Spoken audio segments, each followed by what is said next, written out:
Les challenges, ça te fait pas peur dans la vie? Moi, non, Ouais. non, non. Si on parle de Djibouti, le fait que Djibouti se développe, c'est bien pour nous, pour les Djiboutiens. C'est pour ça qu'on participe au développement. En tant qu'urbanisme, il n'y a pas beaucoup de topographes et il n'y a pas beaucoup d'urbanistes. Nous, maintenant, on est à l'université, presque dans la salle, 30 personnes ou bien 50 personnes, vous voyez. Et s'il y aura dans l'avenir beaucoup d'étudiants qui vont faire l'urbanisme, peut-être on va voir Djibouti qui est bien aménagé et bien urbanisé. Moi, là, je vais te poser cette question de manière générale. Dans la vie, est-ce qu'il y a des choses qui te font peur? Moi, Qu'est-ce qui te fait peur dans la vie? il y a beaucoup de choses, mais je vais dire que un crime, Ouais. je ne vais pas assister au crime, vous voyez, ça me fait peur. Mhm. Bien sûr, je ne suis pas un criminel et j'aime pas les criminels. C'est pour ça.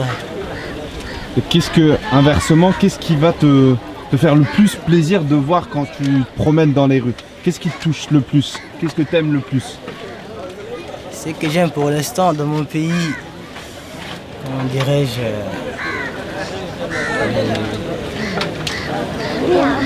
c'est... Répétez-moi une question. Qu'est-ce que tu aimes le plus quand tu te promènes dans les rues? Qu'est-ce qui fait que tu aimes Djibouti? Tout d'abord, c'est mes communautés. Lorsque je les vois errer, je me sens errer. Vous voyez, je suis dans les quartiers à Riba. Ici, ils vivent mon communauté et je ne vais pas quitter. Je vais vivre tout le temps avec eux. Comment ça se fait? Qu'est-ce que tu aimes le plus chez eux, chez ta communauté? Bah, sûrement, vous savez, les traditions Afar, ou bien l'histoire des Afar. Bah, je suis l'un des leurs. Mhm. C'est pour ça. C'est quoi qui te rend fier chez les Afars? C'est quoi que tu aimes le plus chez les Afars? Bah, moi-même, je suis un Afar. D'accord. Mais justement, Ouais. qu'est-ce que tu aimes le plus chez les tiens? Chez eux, leurs terres sont riches, d'abord. Les terres djiboutiennes sont riches. Et ils accueillent bien les gens, leurs traditions, leur comportement, comment ils vivent. C'est pour ça. Leur tradition. Comment ça se fait qu'ils sont accueillants? Bah, on voit avec vous, vous êtes Oui. là. C'est vrai, moi je suis au milieu de la rue, il y a tout le monde Et autour, vous mais... avez déjà vu aussi, comment ça s'appelle, les chanteurs qui étaient en Éthiopie, Vianney, on les a bien accueillis. Ouais. Vous voyez les preuves. Mhm. Ça.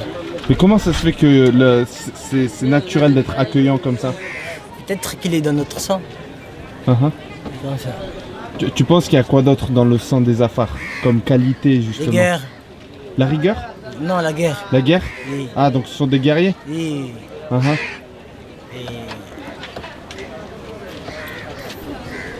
Et Donc c'est possible d'avoir du sang de guerrier mais en même temps être accueillant, selon toi? c'est possible, mais avec les gens différents.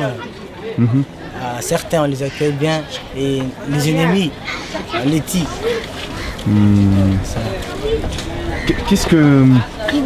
Toi, du coup, t'aimes ta communauté et tu te vois pas te séparer de ta communauté. Et, T'es bien avec eux. et Et qu'est-ce pour qui l'instant et jusqu'à la vie. pour l'instant, qu'est-ce qui t'ont appris que tu utilises tous les jours? Qu'est-ce qu'ils t'ont appris que tu utilises tous les jours? Tu vois, comme qualité, comme sagesse. Est-ce qu'ils t'ont, par exemple, tes parents, ils t'ont dit qu'est-ce qui était important dans la vie selon tes parents? C'est là mes parents et c'est là mes communautés. C'est d'être toujours à la hauteur. Et vous voyez, d'être toujours à la hauteur, de chercher toujours des bonnes choses. Comment dirais-je? Et ce qui est le plus important pour moi et pour mes communautés, c'est Ça veut dire quoi, être à la hauteur? être à la hauteur de toutes les choses. Mais dans la vie, on rencontre beaucoup de choses. Hein? Dans la vie, on apprend des leçons. Et comme ça, il faut que toujours, à partir de chaque leçon, il faut qu'on apprend et qu'on sera toujours à la hauteur. C'est quoi la leçon la plus difficile que la vie nous enseigne? La leçon la plus difficile.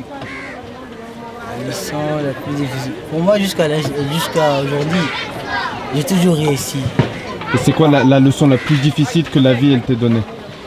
La leçon la plus difficile, on va dire que la recherche de l'emploi à Djibouti. On est toujours en recherche, tout le monde est en recherche. Quand on a du mal à croire en ses capacités, quand on a du mal à avoir confiance en soi, comment on fait pour trouver la force d'être à la hauteur? Tout d'abord, il faut que tu aies la confiance en soi. C'est toujours le plus important. Donc, tu vas être à la hauteur si tu as confiance en soi. Et si tu n'as pas confiance en toi, comment tu fais pour trouver cette confiance en toi? Il faut que tu bosses, il faut que tu cherches, il faut que tu améliores tes capacités, tes connaissances, tes compétences et tout ça. Et quand est-ce qu'on arrête de chercher à s'améliorer? Pour moi, je ne vais pas conseiller les gens de s'arrêter. Il faut toujours s'améliorer. C'est quoi pour toi une bonne personne, quelqu'un de bien? Quelqu'un de bien en Afrique ou bien pour moi? Selon toi, Aramis. Selon moi, une bonne personne, c'est lui qui prie 5 jours et c'est lui qui a un emploi, c'est lui qui peut satisfaire ses besoins. C'est lui qui n'attend pas des choses des autres. C'est lui qui satisfait ses besoins. Ça, c'est un bon homme. Et c'est un grand homme aussi. Celui qui se débrouille par lui-même et qui n'attend rien des autres. Ça marche. Merci Aramis. Merci. Merci à toi.